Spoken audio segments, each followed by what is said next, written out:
Welcome to my YouTube channel update education.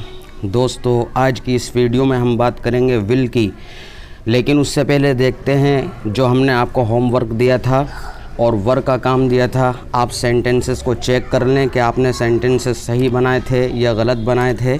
Lesson number 7 अगर आपने नहीं देखा है तो आप उसको देख लें ताकि आपके समझ में बात अच्छी तरीके से आ जाए। तो हम देखते हैं वो सेंटेंसेस, वो वाक़ये जो हमने कल आपको होमवर्क के लिए दिए थे। तुम छोटे थे, यू वर स्मॉल। हम चुस्त थे, फुर्तीले थे। We were active. बच्चे खूबसूरत थे, चिल्ड्रन वर ब्यूटीफुल। वे सुस्त थे, दे वर लेज़ी। बेटियां छोटी थीं, डॉटर्स वर स्मॉल। भाई बहन दुखी थे, brother and sister were sad.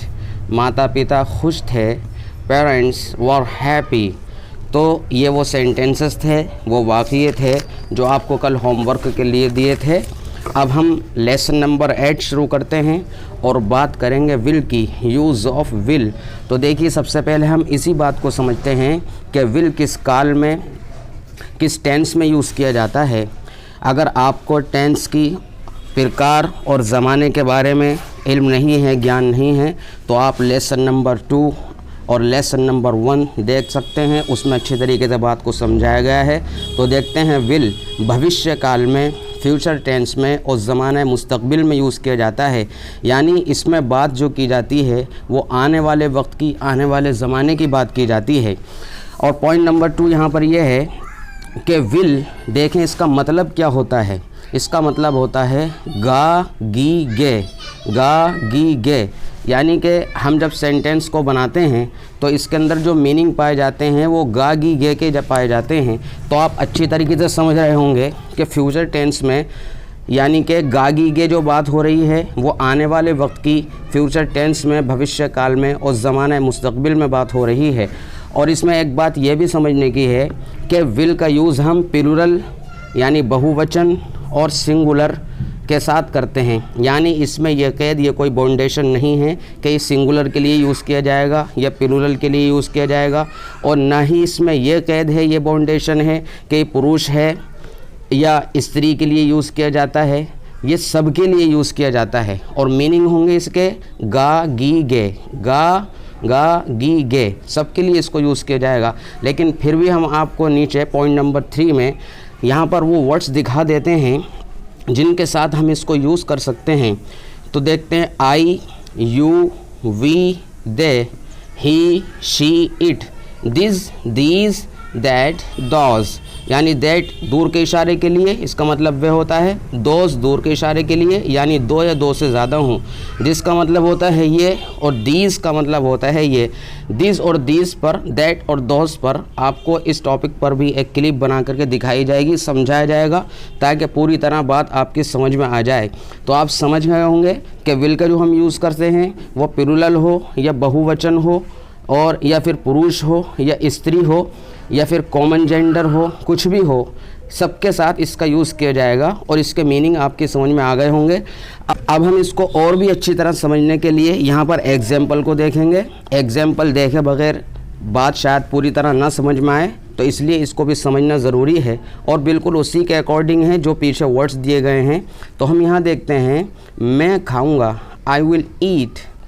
हम आएंगे, वी विल कम। तुम बाज़ार जाओगे, you will go to market. वे पानी पिएंगे, वे पानी पिएंगे। They will drink water. ये लड़का रहेगा, दिस बॉय विल लिव। ये लड़का रहेगा, दिस बॉय विल लिव। वे लिखेगी, शी विल राइट। तो ये वो सेंटेंस हुए जो आपको हमने एग्जाम्पल के तौर पर दिए हैं। और इसकी और भी अच्छी तरह प्रैक्टिस करने के लिए, जैसे कि आपको ज्ञान होगा, मालूम होगा, पिछली वीडियोस के अंदर भी बताया गया है कि आपको होमवर्क दिया जाएगा। तो ये वो सेंटेंस हैं जो विल के बारे में आपको सेंटेंस बनाने हैं और अच्छी तरह अपनी तैयारी करनी है। इसके ऊपर आपको सेंटेंस बनाने हैं। फिर नेक्स्ट वीडियो में मैं आपको सेंटेंस बना करके दिखाऊँगा, आप चेक करेंगे कि वो सही हैं या गलत हैं। वे कहेगा, वे मजाक करेगी, हम इंसाफ करेंगे, वे इंग्लिश सीखेंगे, अब ये पढ़ेगा, रज़ाई बिकेगी। तो इसके ऊपर आपको सेंटेंस बनाने हैं।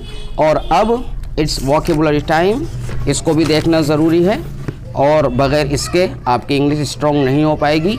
और जैसे कि हम आपको हर बार बता रहे हैं कि ये बिल्कुल ABC के अकॉर्डिंग वर्ड्स दिए हुए हैं, इसको ज़रूर समझें और सीखते रहें।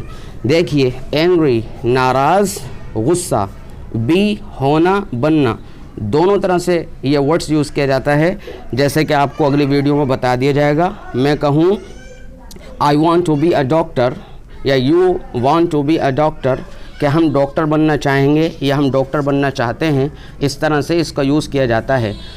कुक पकाना, डिमांड मांग करना, एक्सक्यूज़ माफ़ी करना, माफ़ी या माफ़ करना, फैट मोटा, गुड अच्छा, हंग्री भूख, इलनेस बीमारी, इल बीमार, इलनेस बीमारी, क्योंकि पीछे ये वर्ड आया था, कभी आप कंफ्यूज हों। जस्ट सिर्फ, जस्ट का मतलब अभी अभी, इसी तरह भी होता है और सिर्फ भी होता है। नो जानना, लेट देर करना यानी ताख़ीर करना, मैरी शादी करना। और आगे देखते हैं।